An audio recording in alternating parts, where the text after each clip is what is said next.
Today, I'm going to walk you through step by step exactly what you need to do to start making money with freelancing online. There's a lot of generic content out there, but don't worry, this is going to be super actionable. So even if you don't have any experience, you're going to know exactly what you need to do to get started. Let's get into the content. The first thing that you need to do is to assess the skills you already have and choose a service. Freelancing is essentially just offering the skills that you have to businesses who are in need of those skills. So by starting where you are with the skills you already have, you're going to save so much time and so much money, and you're going to be able to get started right away. So think about the things that you like to do. Do you like to write? Are you good with administrative tasks? Are you good with numbers? Really take time to write a list of all the skills that you have, the interests that you have, the experience that you have, and from there you're going to be able to narrow down what are some of the top skills that I can turn into a service and start charging businesses for that service. Okay, the second thing that you need to do is create samples of your work. So a lot of people get caught up on whether or not they have experience, and honestly, it doesn't matter. The main thing that clients are looking for is that you can do the work, that you can deliver really good work. So above experience, what they're really looking for is skills. So if you know how to do something really well, all you need to do is prove that you can, right? So creating samples of your work. So if you want to offer writing for a business, then create samples of your writing. If you want to do graphic design or you want to offer administrative tasks, you just need to find a way to capture that work that you're able to do to present it to them. With things like administrative tasks, sometimes it can feel a little bit more difficult to create some kind of portfolio, but maybe what you can do is offer a free trial to start with, or you can do a before and after video of you organizing someone's business. Maybe if you have a friend who has a business, or you have someone in your neighborhood, someone local to you who could use some help, then you can use them as what's called a case study by helping them with a small project and then turning that into work samples that you can then use to get more clients. Once you've chosen the services that you want to offer based on your skills, then you've created work samples. The next thing that you need to do is set your rates. Now, if you are new and you're starting out, you might not know where to start. Anywhere from $25 to $35 an hour is a really good starting point for any kind of freelancing service. Obviously, the more skilled and the more specialized that service is, then you're gonna want to increase that rate. If you're offering specialized marketing services or sales copywriting or something like that, you're gonna charge a lot more. But when you're starting out and you're just trying to get those first few clients, get some testimonials and establish trust with your clients, then it's okay to start between 25 to 35 an hour, and then you can increase. If you're really skilled in what you do, you can start anywhere from $35 to $45 an hour and up. For example, if you have extensive experience in administrative work as an executive assistant or maybe as a writer or something like that, maybe you're going to charge upwards of 45 to 60 and up per hour. Now, once you have your rates set, you need an onboarding process.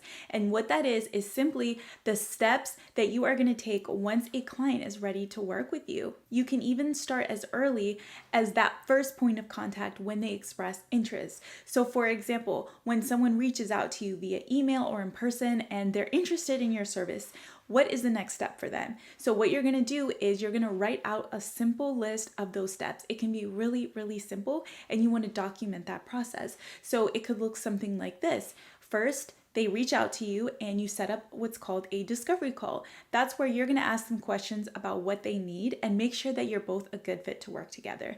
Then after that, if they want to move forward, you may send them a freelancing contract and an invoice to get that initial payment for your project. Depending on whether you're charging hourly or a flat rate, you may have some form of deposit, and then you have a contract that they're going to sign to protect both you and the client.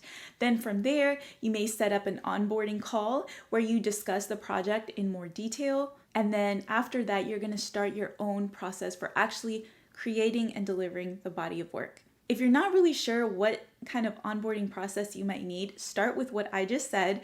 And then from there, as you're working with clients, you can tweak it to suit the kind of service that you're offering. The reason that you want to do this before you actually start working with clients is that you want to look really organized. You want clients to feel like it's super easy to work with you, that they always know what to expect, that you're always delivering great service. So by being prepared and knowing the next steps, that's really going to help you to give your client a great experience so that they want to keep working with with you and referring you to more clients. Okay, so now you've got this onboarding process in place.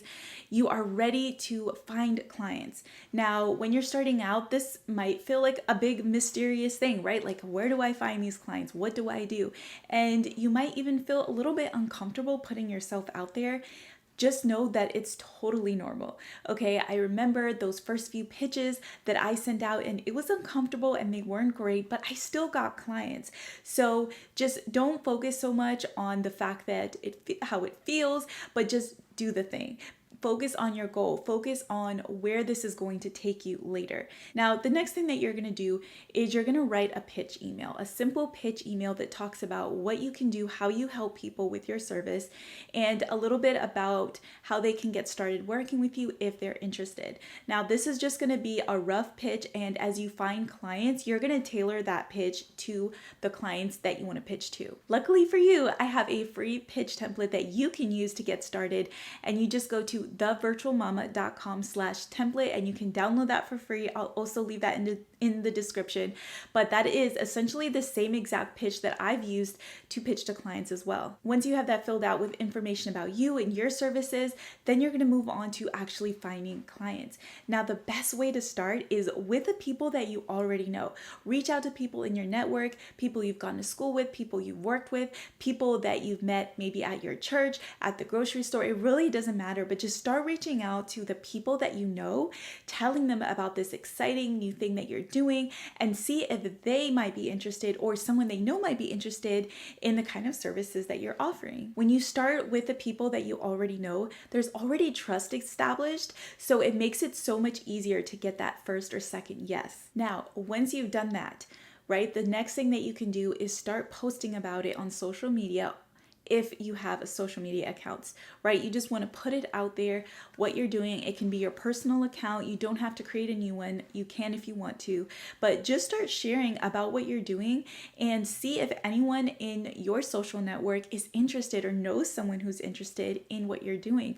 That's a really, really easy way to pick that low-hanging fruit and easily find some clients that you can get started with. Okay, the next thing that you want to do is to find local businesses or brands that you've been following and reach out to them and see if they're interested in your services. So you can do this by looking online, using Google to just search businesses in the area, and then you can email them or call them and just share about what you're doing and see if that's something that they're interested in. So let me make this a little bit more practical. If I were to call a business and I was looking for copywriting work, I could just call and I could simply ask them, do you hire writers? And of course, you want to make sure that you're speaking to the right person, maybe a manager or someone in the office that actually has the authority to give you the right information. So you just ask them, do you hire freelancers? Do you work with freelance XYZ, whatever service you offer, whether it's admin, email marketing, social media, copywriting, you can use the same strategy for any of those services. Now, when you're reaching out via email, you want to link to your work samples that we talked about so that they can easily see your work, and then follow up with an easy way for them to contact you or book a discovery call with you so that you can quickly get them set up on a call. Now, once you've actually gotten the clients, what you want to do is start getting testimonials and asking for referrals. So a testimonial is simply them giving you some feedback about their positive experience. So they can share why they would recommend you, what they loved about working with you. And that's something that you can include in your portfolio on any kind of business webpage that you have. And then you can use that as social proof for getting more clients. As far as referrals go, that's simply asking your client if they know someone else who might be interested in that service so that they can refer you and you can get more clients that way. It's a really effective way to grow your network, to grow your business, and to find really quality clients more easily than having to go out there and cold pitch again. Now, I've walked you through the first 7 steps of how to easily get started. Even if you don't have a social media, even if you don't have a website, you can get started using the step-by-step system. And the last thing that I want to say is that you want to increase your rate with every client that you have. So every successful project that you complete, every client that you work with, you want to start little by little increasing your rate until you hit a rate that you feel really comfortable with, that maybe is the industry standard rate for the kind of work that you do. And so that way, as your skills are getting better and improving and you're getting faster at the work, you're improving, you are earning more for those skills that you have. That's going to help you earn more while working less and to grow your business so that you can reach your financial goals. If you're interested in learning more about the kind of freelance services that you can offer, check out my free masterclass on becoming an in-demand copywriter. Copywriting is one of the first freelance services that I offered successfully, and it was very, very lucrative. I have a free class talking all about it. You can check it out at thevirtualmama.com/free class, and I'll also leave that in the description. Make sure you subscribe and check out these other videos to learn more about faith, money, and entrepreneurship. All right, that's it for now.